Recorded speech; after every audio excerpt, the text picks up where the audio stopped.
لقاء شعبي انتظم اليوم في سوسة حضره أعضاء ممثلو تيار العريضة الشعبية. ناجح بن عافية حضر وواكب هذا الشيء وأعد الورقة التالية.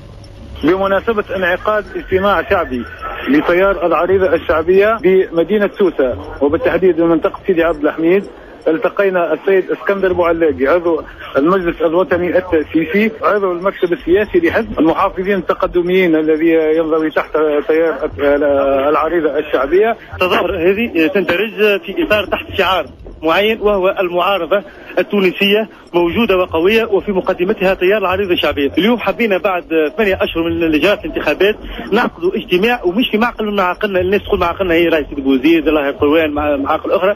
اليوم في ولاية ساحلية في ولاية سوسة تقريبا الحضور نحن اذا نحسبوها بالكراسي تقريبا احنا كاينين 700 كرسي، 700 كرسي ستري العباد كل قاعده، والعباد البر كما قاعد تشاهد، يعني الحضور توا موجود في حدود 800 ونتعاون نوصل ل 1000 ان شاء الله من هنا اللي نبدا الاجتماع.